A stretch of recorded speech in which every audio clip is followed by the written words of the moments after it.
Սոսի հեռուստատեսության եթերում իր աշխատանքն է սկսում լուրեր լրատվականը, բարև ձեզ։ Սեպտեմբերի 7-ի լույս 8-ի գիշերը Ղարաբաղի-ադրբեջանական հակամարտ զորքերի շփման գծում հակառակորդի կողմից հրադադարի պահպանման ռեժիմը խախտվել է ավելի քան 25 անգամ, որի ընթացքում տարբեր տրամաչափի հրաձգային զինատեսակներից հայ դիրքապահների ուղղությամբ արձակվել է ավելի քան 330 գրակոց։ Պաշտպանության բանակի առաջապահ զորամասերը պահպանել են հրադադարի ռեժիմը և շարունակել իրականացնել մարտական դիրքերի հուսալի պահպանություն։ Այս մասին տեղեկանում ենք Լեռնային Ղարաբաղի Հանրապետության Պաշտպանության նախարարության պաշտոնական կայքից։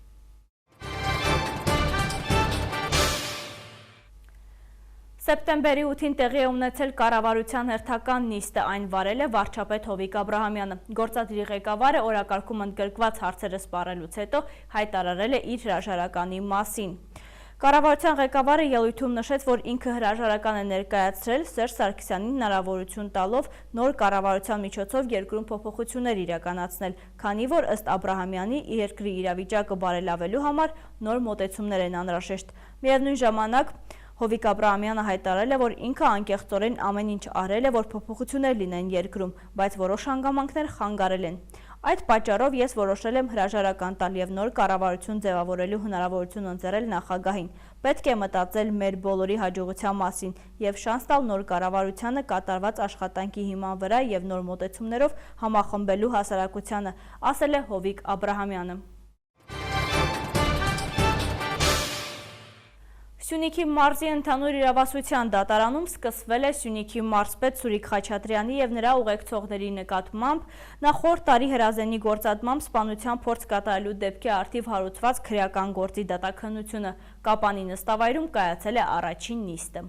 Սյունիքի մարզի ընդհանուր իրավասության դատարանում սկսվել է Սյունիքի մարզպետ Սուրիկ Խաչատրյանի և նրա ուղեկիցների նկատմամբ նախորդ տարի հրազենի գործադրմամբ սպանության փորձ կատարելու դեպքի առթիվ հարուցված քրեական գործի դատաքննության նախապատրաստական փուլը։ Առաջին նիստը կայացավ Կապանի նստավայրում դատավոր Անդրանիկ Մնացականյանի նախագահությամբ։ Իրավունք ունեն նախագահը դատավորի ինքնաբացարկի միջնորդություն ներկայացնել։ Եթե դատավորը կանխական վերաբերմունք ունի որպես կողմ հանդես եկող անձի նրա ներկայացուցիչ դատավարության այլ մասնակիցների նկատմամբ։ Տուժող կողմի ներկայացուցիչ Մարտին Զիլֆուղարյանը նշեց, որ տուժողներ Սուրիկ Խաչատրյանը դատական նիստից բացակայում է առողջական խնդիրների պատճառով։ Մարտիրոս Գրիգորյանը Ռուսաստանի Դաշնությունում է, իսկ Արագած Ղևոնդյանը մարզի տարածքից դուրս գործուղման մեջ է գտնվում։ Տեղեկացնենք, որ Հենրիկ Ավագյանին եւ Գարեն Աթաջանյանին մեղադրանք է առաջադրվել այն բանի համար, որ նրանք նախորդ տարվա մայիսի 20-ին նպատակադրվել են սպանել Սյունիքի մարզպետ Սուրիկ Խաչատրյանին, սակայն հանցագործությունն ավարտին չեն հասցրել իրենց կամքից անկախ հանգամանքներից, քանի որ ավտոմեքենայի անմիջականորեն դիպած 18 գնդակներից սրահում գտնված անձինք չեն վնասվել։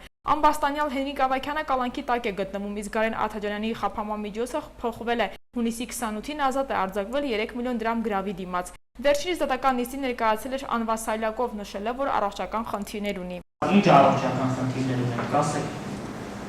Առողջական խնդիրները շատ են, մեկ էլ ոչ։ Հիմնական խնդիրները կասեք, ինչն է առողջության հետ կապված։ Հիմնականը ոտերը, սա ոտերը չի աշխատում։ Ոտերը, սա շաքարում է 20 տարի է։ Դրանից պարտություն է տվել, ոտերից Այս պահին ձեր առողջական վիճակը թույլ տալիս է, որ դատական նիստին մասնակցեք։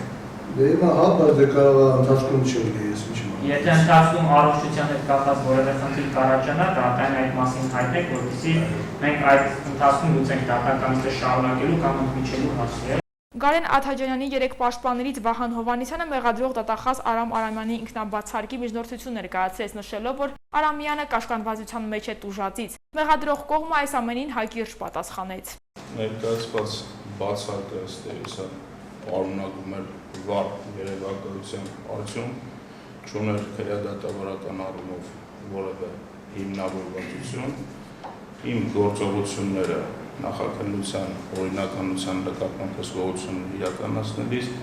եղել են օրինական, հիմնավորված եւ իրավաչափ։ Դատարանը խորհրդակցական սենյակից վերադառնալուց հետո հնչեցրեց միջնորդության վերաբերյալ կայացրած որոշումը։ Սյունիքի մարզի ընդհանուր իրավասության առաջին ատյանի դատարանը որոշեց պաշտպանել Հովհաննիսյանի, Բադալյանի եւ Պետրոսյանի կողմից մեղադրող Արամյանին հայտնված բացարկը մերժել։ Այնուհետև պաշտպան Վահան Հովհաննիսյանը դատարանին միանգամից 3 միջնորդություն ներկայացրեց։ Ելնելով վերաբերյալից եւ ղեկավարելով քրեական դատավարության օրենսգրքի 73-րդ հոդվածի առաջին մասի 9-րդ կետով միջնորդում եմ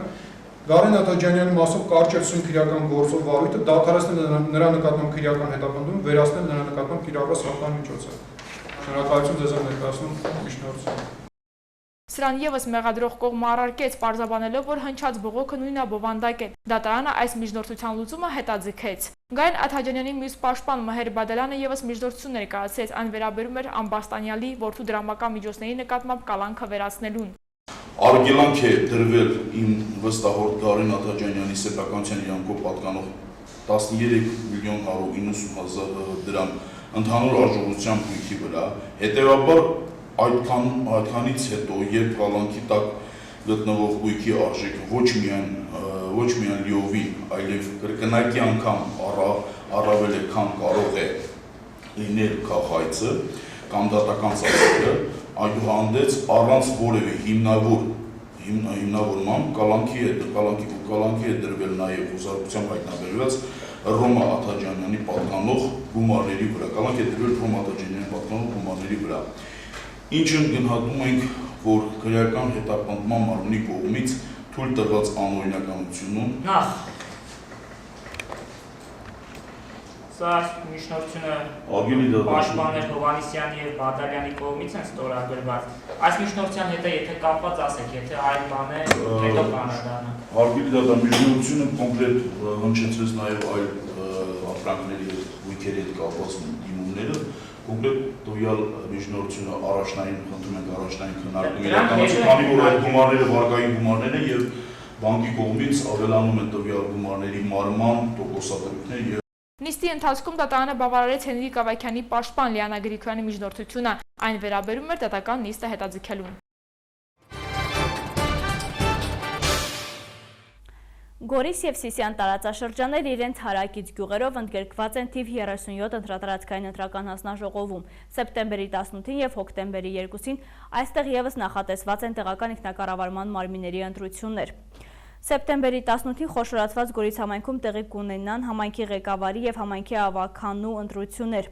Համայնքի ղեկավարի պաշտոնի համար առաջադրված երկու թեկնածուներից մեկը Սուրիկ Օհանջանյանն ինքնաբացարկ է ներկայացրել։ Այդպիսով միայն մեկ թեկնածու է մնացել գործող քաղաքապետ Վաչագան Ադունցը։ Սիսիանի տարածաշրջանում հոկտեմբերի 2-ին կայանալիք ընտրությունների թեկնածուների գրանցումը նույնպես ավարտվել է։ 4 թեկնածուներ են առաջադրվել։ Քաղաքապետի պաշտոնի համար կպայքարի գործող քաղաքապետ Աղասի Յակոբջանյանը, ինքնաառաջադրված Արթուր Սարգսյանը եւ Կամո Մանուչարյանը։ Առաջին անգամ Սիսիանի պատմության մեջ համայնքի ղեկավարի պաշտոնը զբաղեցնելու համար կին թեկնածու է պայքարելու Լուսավոր Հայաստան կուսակցության կողմից առաջադրված մասնագիտությամբ լրագրող Սրբուհի Գրիգորյանը։ Գորիսի համայնքի ավականու կազմում ընդգրկվելու ցանկություն են հայտնել 26 թեկնածուներ, նրանցից մեկը ինքնաբացարկ է ներկայացրել եւ այսպիսով 15 տեղի համար սեպտեմբերի 18-ին կպայքարեն 25 թեկնածուներ, նրանց շարքերում է նաև մասնագիտությամբ լրագրող Գորիսի կանանց զարգացման ռեսուրս կենտրոն հիմնադրամի անդամ Իրինա Յոլյանը։ Սեպտեմբերի 18-ին Գորիսում տեղի կունենան համայնքի ղեկավարի եւ ավականու ընտրություններ։ Ավականու համար առաջադրված 26 թեկնածուներից միայն մեկը իքական սեռի ներկայացուցիչ է։ Քաղաքական ընտրապայքարում որպես ավականու անդամ առաջադրվել է մասնագիտությամբ լրագրող Իրինա Յոլյանը։ Կին թեկնածուի առաջադրման փաստին գորիսեցիները դրական են արձագանքում։ Կարևորը նա է, որ աշխատող լինի։ Հասարակության կարծիքը հաշվի կառնի։ Հասարակության համար կմտածի, քաղաքի համար կմտածի, ինձ համար կարևորը դա է։ Ավականը որ ընտրվում է, ոչ թե իր համար պիտի մտածի, այլ ընդհանուր ժողովրդի համար։ Տարբերություն չկա ուզում եմ, մենակ խելոք լինի ժողովրդի համար մտածող լինի։ Համայնքային կյանքին իր մասնակցությունը բերելու ցանկությունն է եղել Իրինա Յոլյանի առաջադրման հիմնական շարժառիթը։ Ասում է 14 տարիների ընթացքում հասցրել է բավականաչափ իրազեկվել քաղաքի խնդիրների մասին։ Քաղաքականություն է մտնում հարուստ գիտելիքների պաշարով, պատրաստ են ծառայեցնել ի նպաստ գորիսեցու։ Մասնագիտական գործունեության շրջանակներում մենք սովորաբար բարձրաձայնում ենք այդ խնդիրների մասին, բայց մենք չենք կարող լուծումներ առաջարկել։ Եվ ըստ էության ինքս նաև պատրաստ լինելով, որ այո, իսկապես կարող եմ մասնակցություն ունենալ այդ խնդիրների լուծման գործընթացում, առաջարկել մեխանիզմներ եւ ճանապարհներ, հետեւաբար ոչ միայն կարող եմ բարձրաձայնել այդ խնդիրների մասին, կարող եմ մասնակցություն ունենալ դրանց լուծման գործընթացում։ Տիկին Գոհարը Գորիսի փախստականների շենքի համադրության նախագահն է։ 40 ընտանիքներ են այստեղ ապրում, երեխաների համար խաղահրապարակ, տղամարդկանց համար զրուցարան, հերթով ցույց է տալիս այն բոլոր փոփոխությունները, որոնք կատարվել են վերջին մի քանի տարիների ընթացքում Իրինա Յոլյանի հետ համագործակցության արդյունքում։ Մեզ օգնալա ամեն ձևի ճանապարհը ցույց է տվել, որտեղ գնանք, ինչ ձևի բողոքենք, ինչ ձևի այն կկարեցած ծրագրեր բերի, կոմպյուտերային ծրագրեր, ֆորշետի ծրագրեր, անգլերենի պարապմունքներ։ Իրինա Յոլյանը Գորիսի կանանց զարգացման ռեսուրս կենտրոն հիմնադրամի անդամ է։ Այժմ էլ համակարգում է մի ծրագիր, որ կանանց օգնում է ինքնուրույն աշխատել, եկամուտ ստանալ, տնտեսապես անկախ լինել։ Կանանց տնտեսապես հզորացնելու ուսուցում աշխատանք եւ սեփական բիզնես հիմնելու հնարավորություն է ընձեռում Մերձավոր Արևելքի հիմնադրամի հայաստանյան մասնաճյուղը։ Մասնաճյուղի տնօրեն Արփինե Բաղդոյանը նկատել է, երբ կանայք տնտեսական որոշակի կայունություն են ձեռք բերում, ավելի ինքնավստահ են դառնում։ Ձգտում են նաեւ իրենց ձայնը լսելի դարձնել այլ ոլորտներում։ Հույս ունի, որ Իրինայի օրինակը վարակիչ կլինի։ Որպեսզի վերջիններս էլ մտածեն ոչ միայն իրենց կենցաղով պարփակվելու կամ ընդհանրեն ընտանեկան խնդիրները լուծելու հարցում, այլ նաև կարողանան մի քիչ ավելի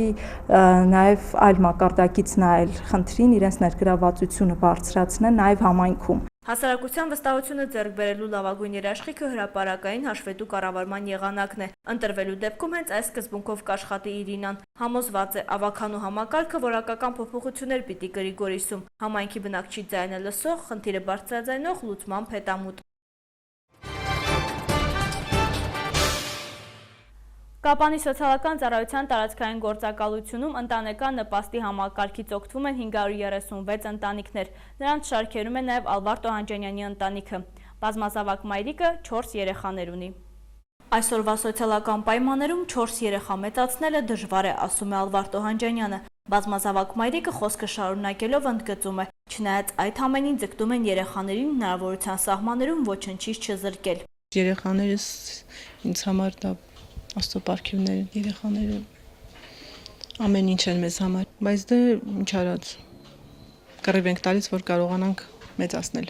Մեկ աղջիկ եւ 3 որդիներ հայոց բանակի ապագա զինվորներ է մեծացնում Ալվարդ Օհանջանյանը։ Հպարտանում է հայրենիքի պաշտպանների մայր է, բայց ընտանիքի բեռը ծանր է։ Չենք կարող նպաստով 33,000 դրամ ընդամենը ինչ պատկերացնում հնարավոր է 33,000 դրամով 4 երեխա պահել։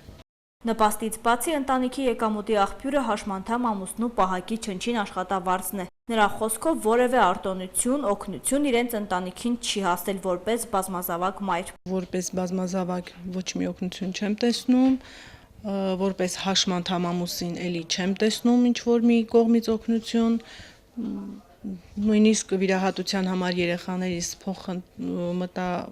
քաղաքապետի դիմեցի, բայց էլի ապարդյուն չենք կարողանում ժամանակին վճարել եւ անջատում են լույսը։ Անջատում են եւ մտածում են, որ պետք է նպաստը ստացել ենք, պետք է վճարենք դրա համար, բայց դե հնարավոր չէ նպաստը ստանաս սնունդը, երեխային ապահովելը, դպրոցը, հնարավոր չի, որ ժամանակին վճարում կատարենք։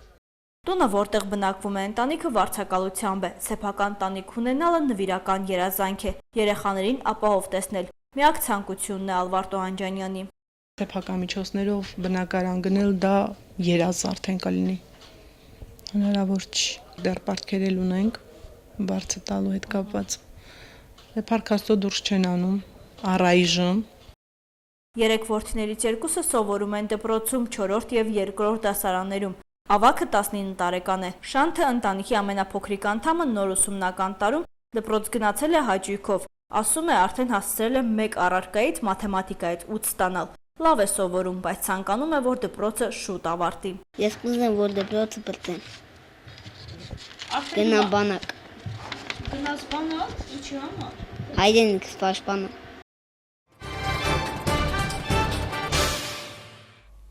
Թողարկման այս հատվածում առաջարկում եմ ծանոթանալ միջազգային լուրերին։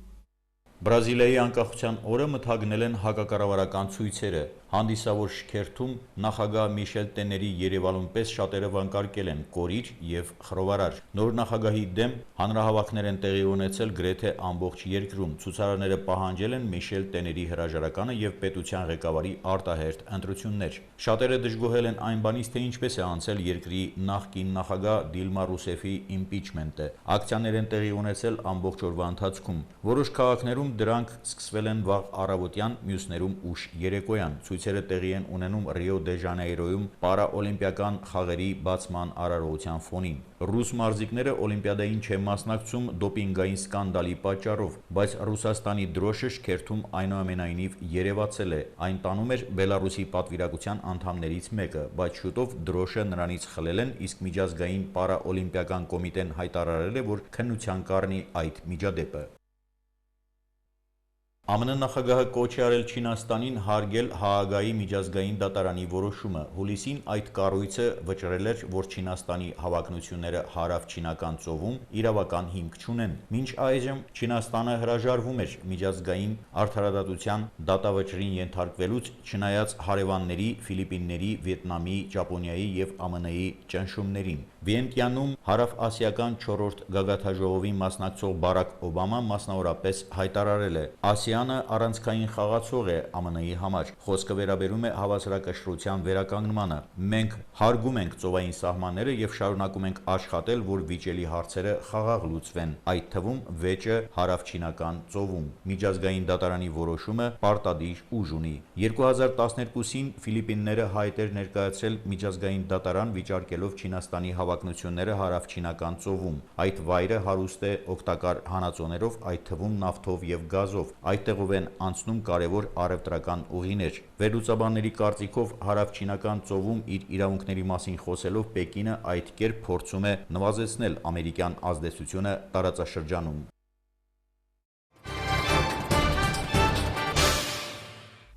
Լուրեր լրատվականներ եթերում ես ձեզ հրաժեշտ եմ տալիս մաղթելով ամենայն բարիք։